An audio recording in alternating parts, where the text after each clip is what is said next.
Greetings and welcome to In-Depth. I'm Dike Rostant. Observing autism and the needs of those affected by the condition is not confined to one day. We are very happy to speak about caring for those with the condition with special educators, Patricia A. Williams, who's also behavior analyst, and Marisa Ogiste, who's also principal of the Creative Hands Learning Institute.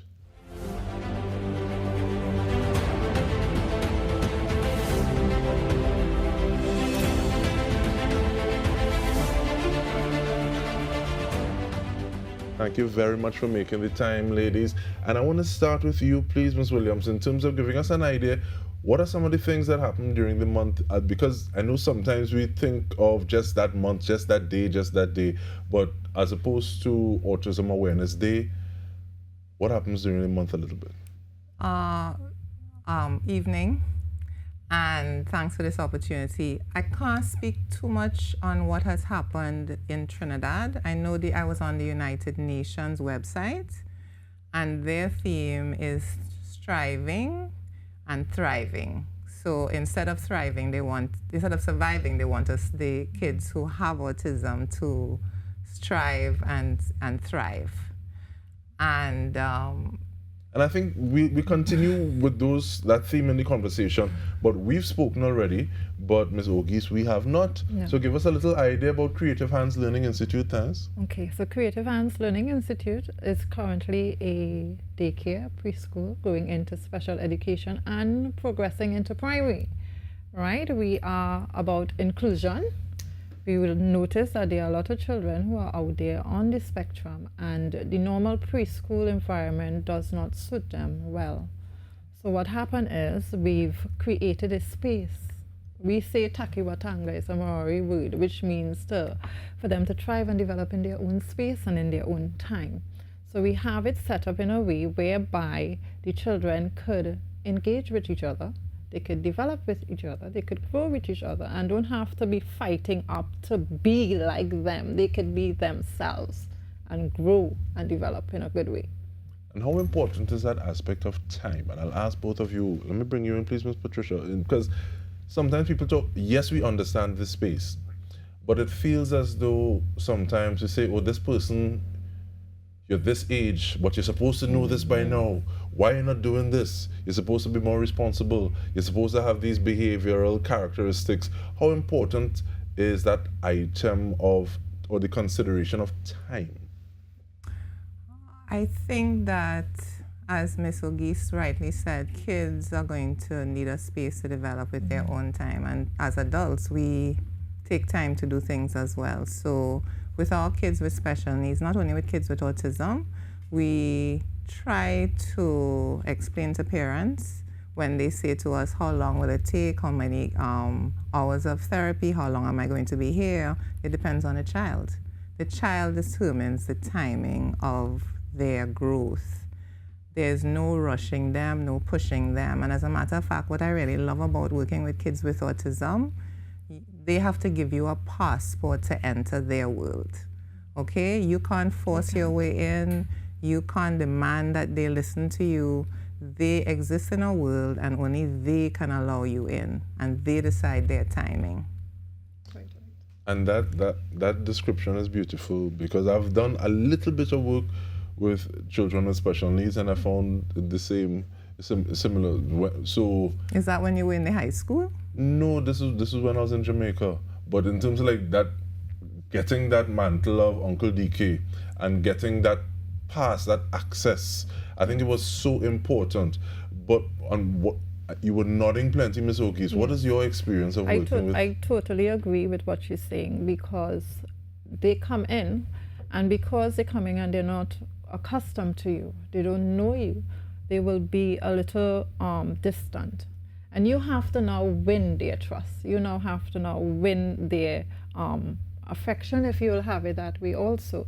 Because sometimes what happens is they will come and they're curious, they're very curious individuals. They're curious and they want to know what's going on with you, what's happening, what do you have there in your hand? And they will want to come along and inching and inching and inching, and eventually when they realize, oh, she's cool, oh, she's cool, she's good, they will come by you and then they will give you an opening to their space, and then teaching can happen. What is the process like, and how do you group? Because you say you're going up to primary school, and is it that you have everyone in the same space? How do you make those demarcations? Well, this person's in this class, this person is in this class. So right now, so how we do it, we have the different sections, because we have, of course, 3+ and 4+.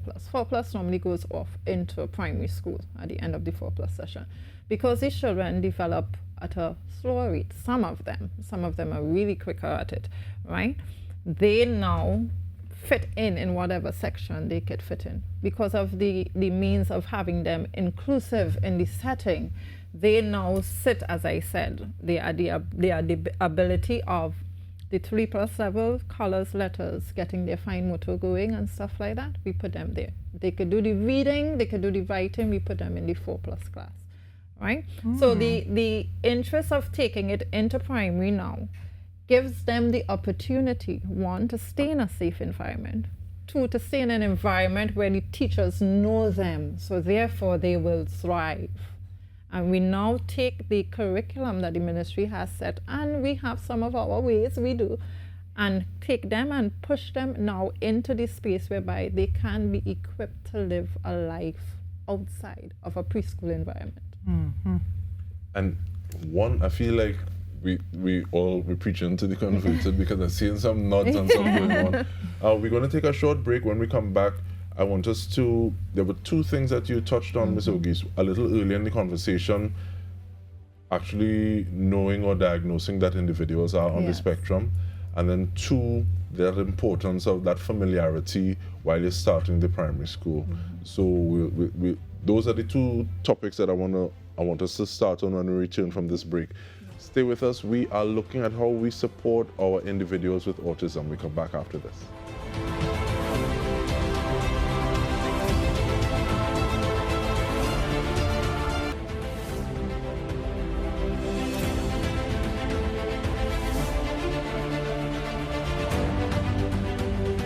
Welcome back. We are having a discussion about caring for those with autism. We're doing so with Patricia A. Williams and Marisa Ogiste.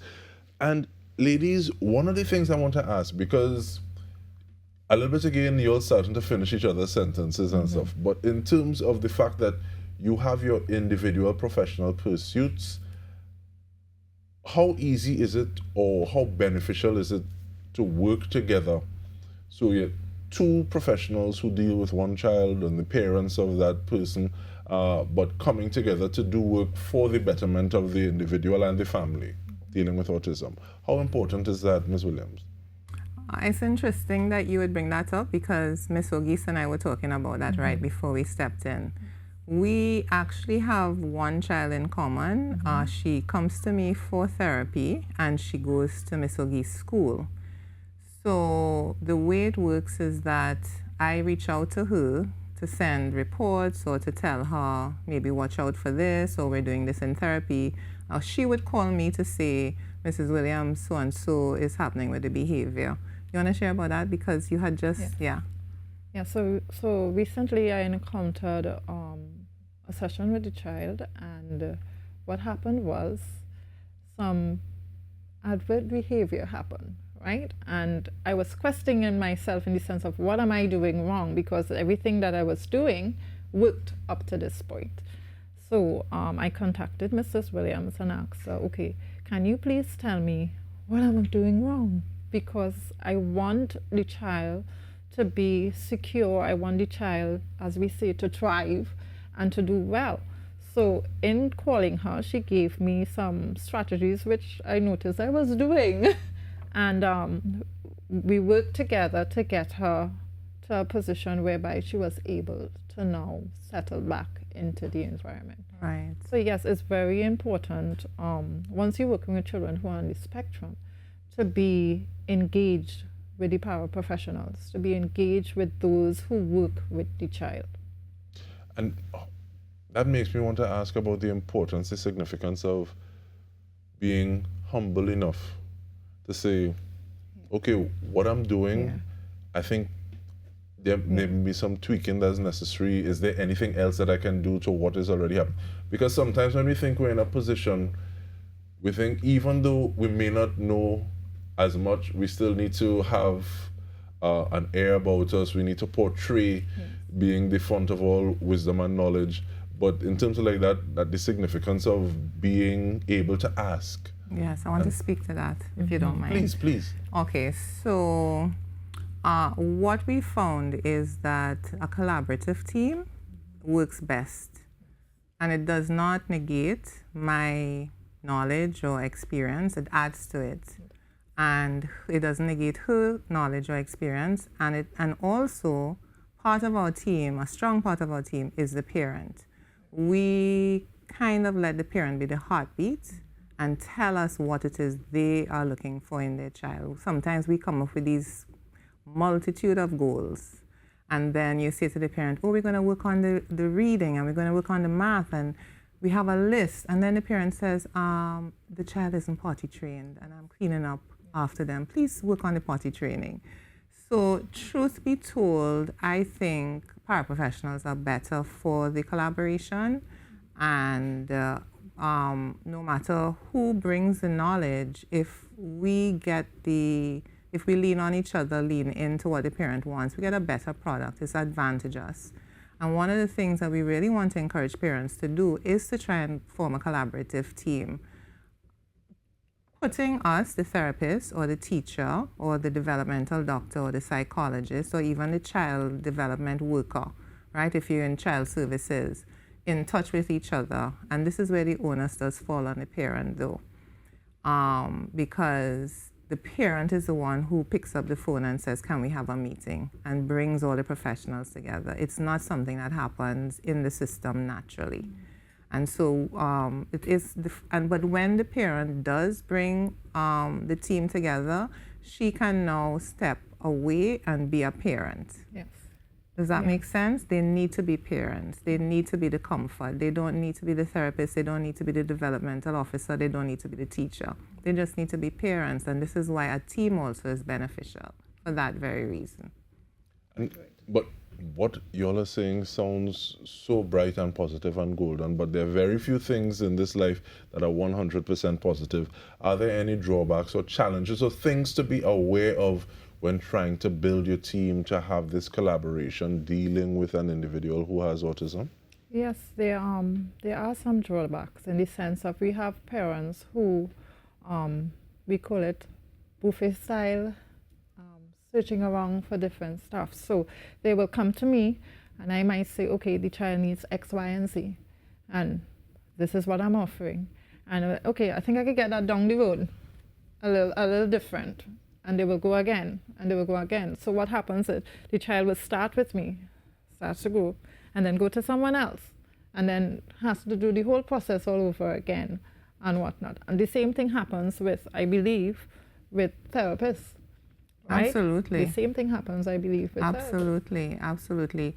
And what happens, though, is let's bring in the cost of therapy and the cost of school. Yes. So some parents are going for the buffet style because they hear somebody might be cheaper, or they hear somebody might be more effective, or somebody might be closer in proximity.